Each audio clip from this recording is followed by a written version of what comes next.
este mismo proceso organizativo, en donde hemos venido fortaleciendo, hemos escuchado experiencias, miedos de las diferentes compañeras, de las diferentes hermanas.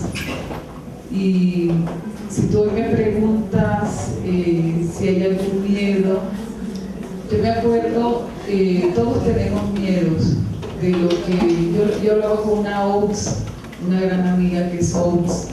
Yo le decía, es lo que ustedes llaman, mal llamado piachi o chamanes en algún otro lado. Y yo le decía, ¿y tú a qué le tienes miedo? ¿Casamos a qué, María? Y ella me decía en Guayuna, y que no habla español,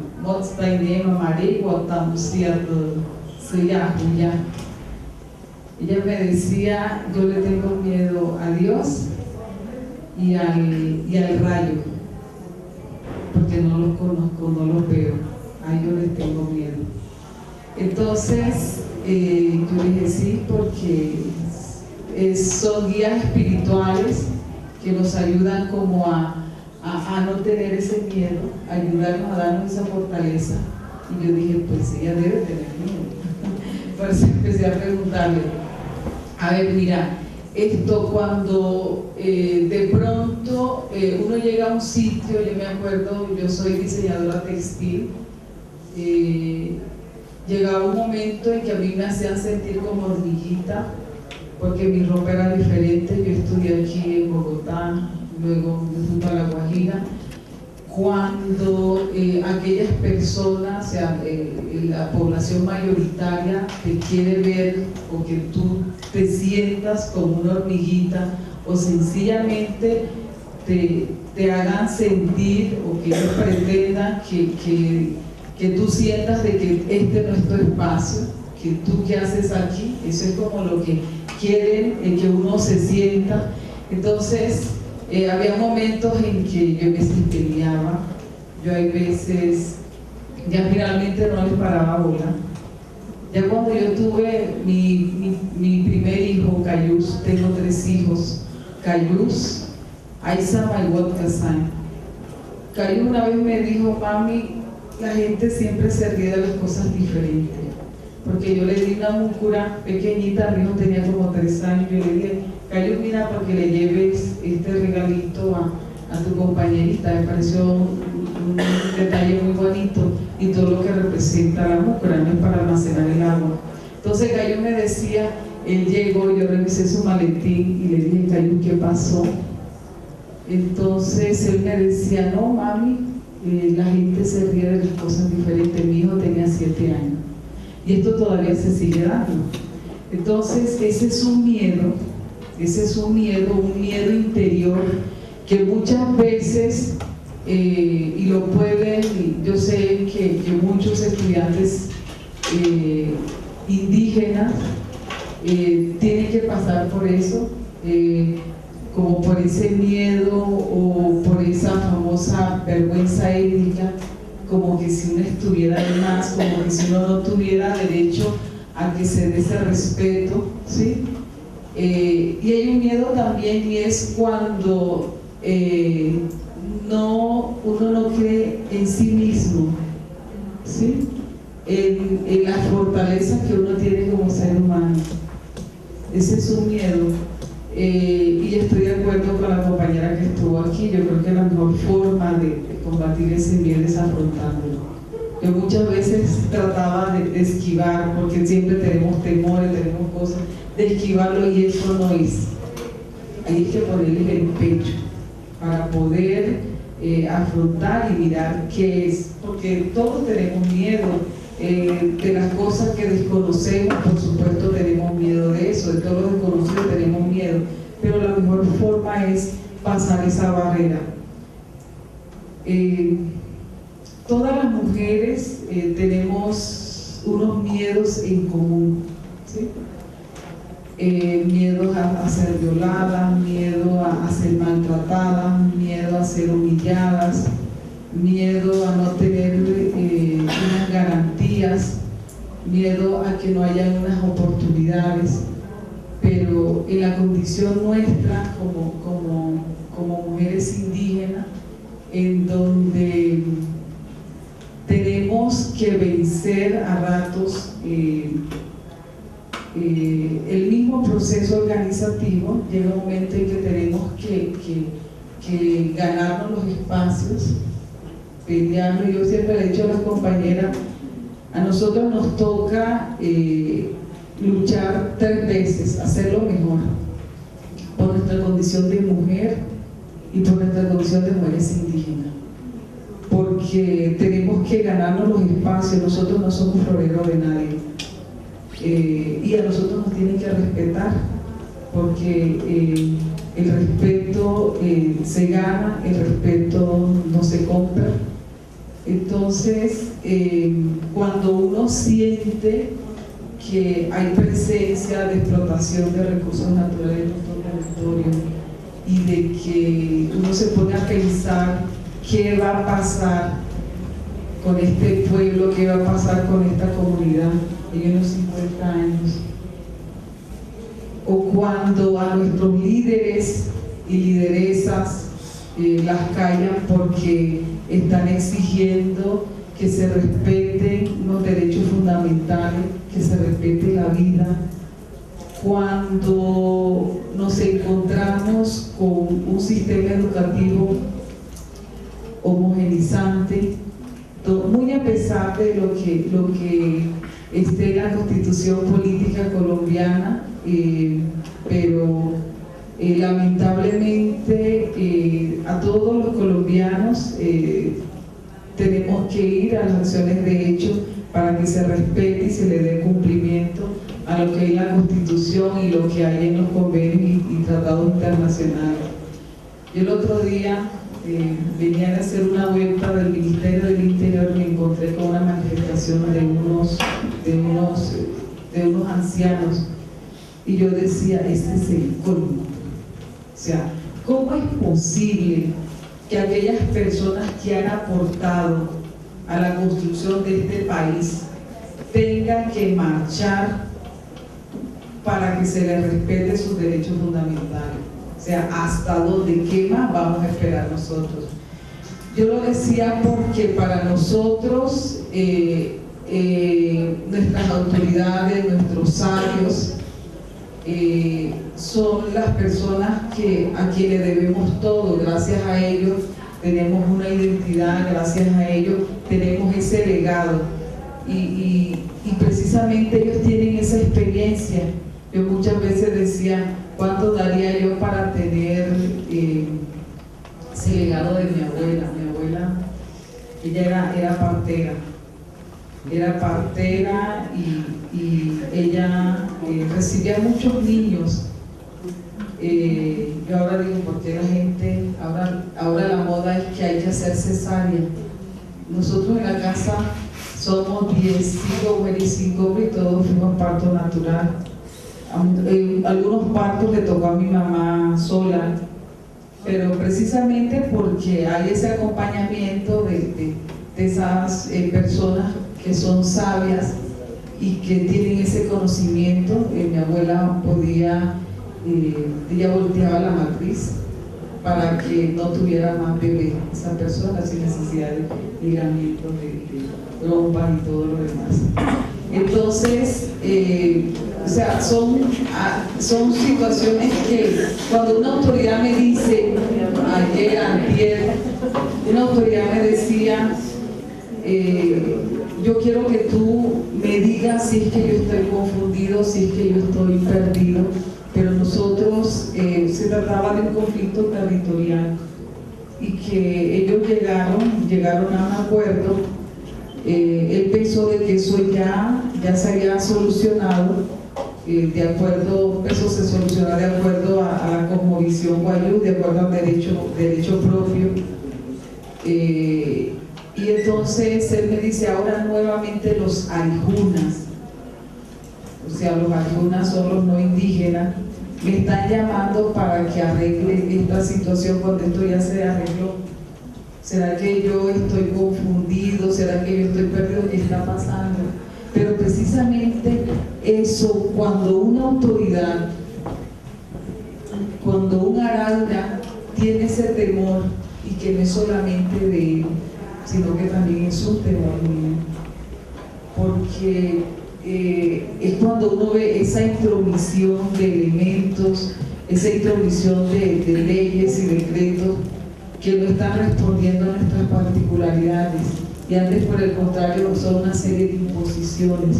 Llega un momento en que nuestras autoridades se sienten corrompidas y que hemos dicho nosotros somos guayú, aquí en Pénjamo y donde sea, a nosotros nos respetan o nos respetan.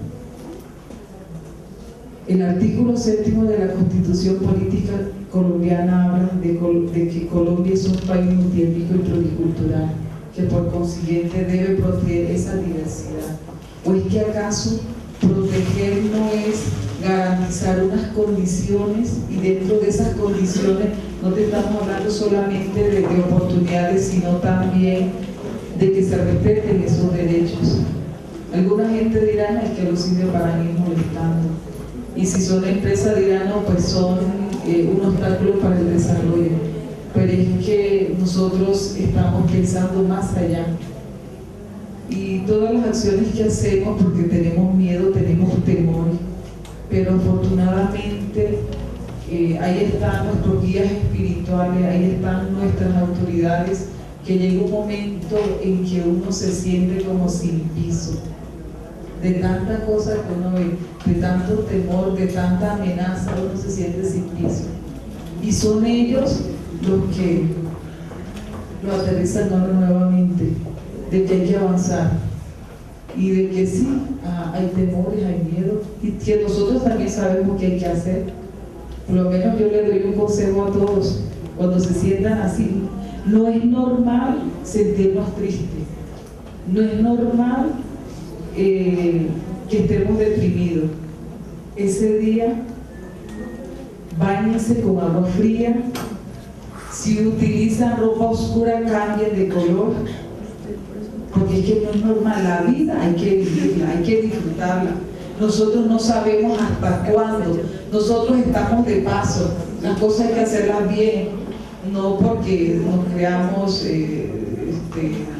no sé, angelitos, qué sé yo, porque también somos terribles, pero la vida hay que vivirla, hay que sentirse bien, porque si tú te sientes bien, tú puedes. Me puse de rojo porque cuando uno se pone de rojo no tiene miedo, y yo tenía miedo porque yo decía, pues yo no sé a qué me voy a enfrentar. Entonces, sí, era eso. Bueno, vamos a ir. Yo le decía a mi hija que está estudiando aquí en Bogotá, yo le decía, acompáñame a un evento de miedo. ¿De miedo? Sí, no, yo no. Por eso estoy de rojo y decirles de antemano, darle las gracias por la solidaridad que ustedes han tenido con el pueblo guayú. Muchos llevaron agua y esa agua llegó allá a nuestras comunidades. De verdad que muchísimas gracias. Y bueno, en lo que podamos colaborar como guayú, por ahí estamos. Pues en nombre del pueblo guayú le estoy dando esos consejos como una retribución a ese favor que nos han hecho. Bueno, quería preguntar. Sí, un segundito nada más. Sí, después de unos 5 minutos vienen las preguntas del público. Sí, nada más un par de preguntitas, porque a Rosa no hay necesidad de preguntarle nada. Es una catarata de hermosas ideas, maravillosas reflexiones, increíbles enseñanzas. Tenemos mucho que aprender de nuestros ancestros, creo yo, y tenemos que respetarlos mucho. Cuando usted mencionó que vino a Bogotá a estudiar, un poco como que se conectó con esa pregunta que yo quería hacerle. El pueblo guayú no ha sido precisamente un pueblo aislado, siempre han estado, o sea, lo que pasa es que están en una tierra remota para nosotros, sobre todo si hablamos de décadas para atrás, pero no han sido aislacionistas, han sido un pueblo cordial con quienes no somos indígenas. La pregunta es si en la infancia o en la adolescencia o cuando usted se vino a vivir a Bogotá, sintió miedo de tener que dejar a su pueblo, tener que dejar su cultura, y tener que venirse a un mundo totalmente diferente y probablemente inhóspito para usted. Sí. Primero, una ciudad grandísima que, pues, o sea, el pueblo y de la comunidad donde soy, pues no, eso por un lado. Lo otro es que pues, uno aquí conocía que solamente donde vivía, la gente aquí es diferente, era, para mí era muy fuerte. Llegó un momento en que yo intenté devolverme en 2 oportunidades. Yo dije, no, aquí esto no es. Pero es ahí donde uno se llena como de valor, de ese cimiento de identidad, en donde pues no sabe, afortunadamente yo tenía una mamá que cada vez que teníamos que salir nos cuidaba mucho. Los baños, todo eso, toda esa parte espiritual que manejamos los guayú, eso también lo hacían conmigo, lo hacían con todos los miembros de la familia y más con los que tenían que salir, precisamente para es cierto, íbamos a tener temores, pero que no fuera superior a nosotros. Sí, eso ayudaba mucho, consejos y la parte espiritual es fundamental. También yo miraba que pues hay algunas cosas que de pronto yo no comparto, ¿no? Pero que bueno,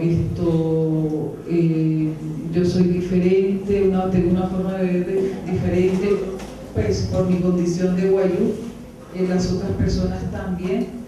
Yo creo que pues, el principio del respeto está en eso precisamente, respetar que el otro tiene derecho a pensar diferente. Cuando tú decías que el pueblo guayú, mira, nosotros partimos de una gran realidad y es que las culturas no son estáticas. Nosotros hacemos nuestras mochilas, las mismas mochilas que tejíamos antes, las que hacíamos en algodón cuando se podía sembrar. Hoy por hoy no hay condiciones, no hay agua, ni siquiera o sea, la situación está bastante delicada. Estamos haciendo esto es Miratex, lo conseguimos en el mercado y aquí están nuestros tejidos. Esta manta, esta tela la compro en el mercado, los hilos, pero los bordados son guayú. Nosotros somos de costa, nosotros llegamos más rápido de ahí donde estamos, de Puerto Bolívar, lo que llamamos ahora Puerto Bolívar, llegamos rápido a cualquiera de estas islas, que llegar a Cartagena en barco, por ejemplo. El intercambio comercial se ha venido adelantando desde hace mucho tiempo, lo que ahora llaman contrabando.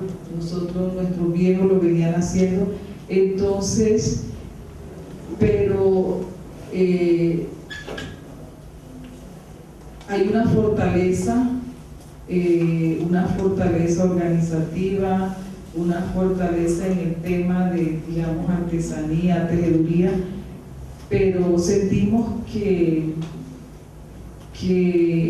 es necesario todavía avanzar en el tema de apoyo a iniciativas empresariales. Hay que seguir avanzando en las oportunidades para poder dignificar las condiciones de vida del ser humano, para que nuestros niños puedan vivir bien. Le tengo pavor, le tengo miedo a la corrupción. Ese es uno de los grandes miedos que tengo yo. Yo estuve de candidata al Senado en estas pasadas elecciones. La hija de una magistrada me decía, ella es guajira, la muchacha me decía, ¿y tú no tienes miedo? Mira que te vas a meter en la boca del lobo y tú no le tienes miedo. Otro señor me paró y me dijo, pero yo no gusto, a mí me parece terrible lo que está pasando en el Congreso de la República y tú quieres llegar allá, precisamente porque no estoy de acuerdo con cómo se están haciendo las cosas y que quiero llegar allá. Yo sé y yo sé, tengo la certeza de que hay mucha gente que no está de acuerdo con este tipo de situaciones que se presentan, pero nosotros no podemos permitir que nos secuestren ideológicamente. Nosotros no podemos permitir que ser objeto de un chantaje electoral, porque yo vengo de un municipio que es terrible. Yo sé que en otras no les voy a decir cuál es. Porque, hombre, los dineros públicos los vuelven privados de unos cuantos.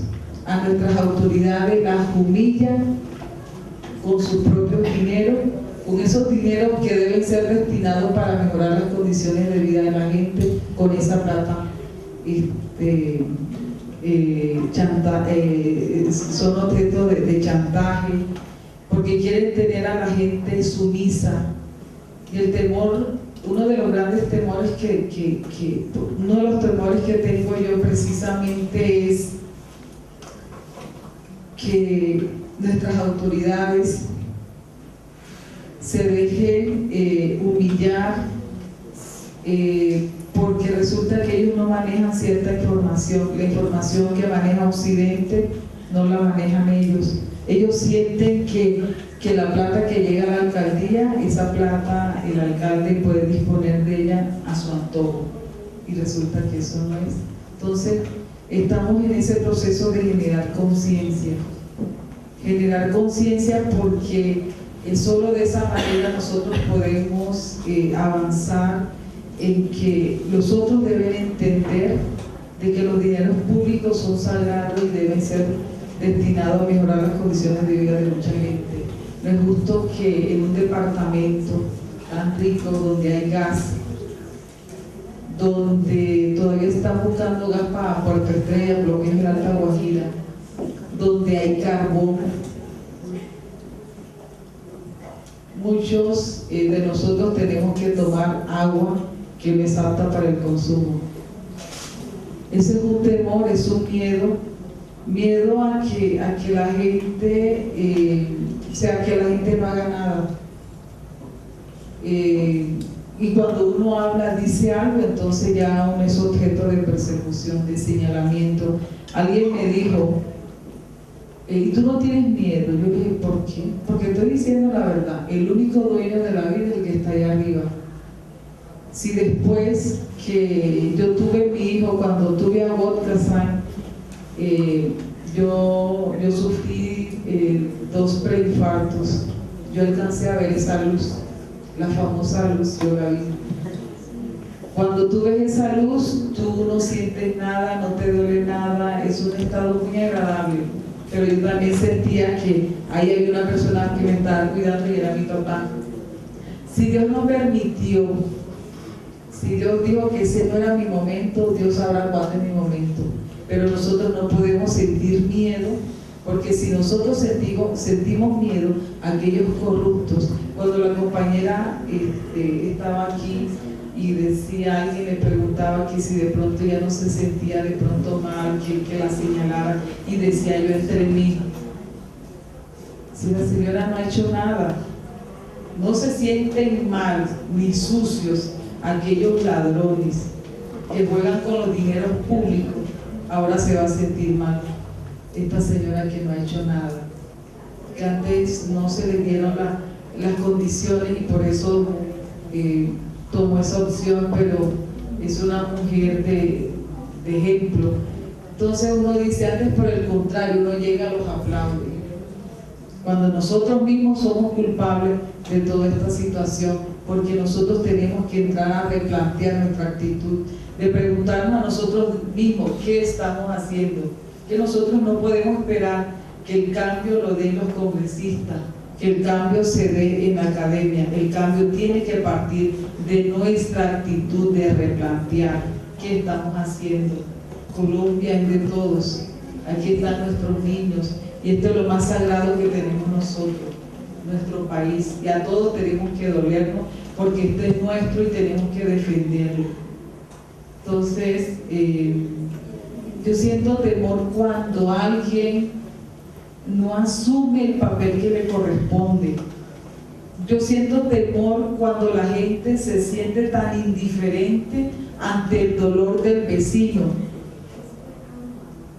porque es que resulta que este es un círculo, estoy aquí, luego puedo estar abajo, y todo lo que tenemos es prestado, todo es prestado. Cuando uno se va no se lleva nada. Entonces ese es uno de los grandes temores, cuando uno siente que la gente es tan indiferente a las cosas que pasan, y que todos tenemos mucho que aportar, desde el habitante de calle hasta el presidente de la República, todos, porque este compromiso es de todos. No sé, como buena yo estoy hablando demasiado. Antes de darles la palabra a ustedes, obviamente es inevitable sacar de Rosa el carácter político y como la representación que siempre quiere hacer de su comunidad. Pero yo quiero que la siguiente pregunta me la responda Rosa la mujer y no tanto Rosa la líder política y luchadora. Nosotros hicimos una investigación sobre los miedos en Bogotá, y un miedo muy recurrente entre las mujeres bogotanas es el miedo a la maternidad o el miedo a tener hijos. Yo quisiera saber si Rosa alguna vez tuvo ese miedo, o si las mujeres dentro de la comunidad Wayuu comparten ese miedo. Obviamente sabemos que tenemos muchas diferencias, las personas de acá de Bogotá, las personas de ciudad, de esta población urbana, a las de ustedes, y queremos como contrastar un poco eso. Bueno, miedo a la maternidad no, porque Rosa Iguarán siempre se ha sentido acompañada. Tuve la fortuna de tener una abuela sabia. Yo iba a visitar a mi abuela y lo primero que hacía abuela era moverme la barriga cuando estaba embarazada. Yo soy de 5 mujeres, soy una de las menores. Entonces mis hermanas mayores estaban pendientes. Yo siempre estuve acompañada, de pronto por los mismos compromisos que tenía yo con el tema organizativo, yo tenía que moverme, y yo me movía también con mis hijos, pero siempre había alguien que me ayudaba con los peladitos, porque, o sea, yo andar con un niño sola aquí en Bogotá, yo le tengo miedo, porque no se lo puede quitar, y jamás tuve un coche, yo nunca compré un coche, porque en el coche el primero que va es el niño, y no. Yo cargaba, era un Segui. El Segui es, imagínense esto, pero claro, más ancho, como un chichorrito. Entonces yo lo cuadraba aquí, con las piernas abiertas. Eso es un Segui de los Cuiva, no es un Segui Wayuu. Pero luego nosotros hicimos un Segui, pero con el tejido de chinchorro. Entonces yo lo cargaba aquí. Entonces cuando él estaba pequeñito se acostaba, ya cuando estaba grande se agarraba de este lado y del otro lado, de tal manera que yo podía cargar de las dos manos. Entonces yo decía, era la impresión que yo tenía. Yo respeto al niño que son pesados, entonces el coche ayuda muchísimo, pero yo decía no, o sea, yo siempre le estuve viendo al coche, porque es que el niño va primero que tú y tú vas detrás tomando el coche. Y yo dije no, qué miedo. O sea, eso. Lo otro también es, y ustedes me disculpan por favor, le está hablando una Wayuu, he sentido de pronto que hay un rompimiento es como que vi algunos casos en donde si esta muchacha tiene 2 o 3 hijos, pues que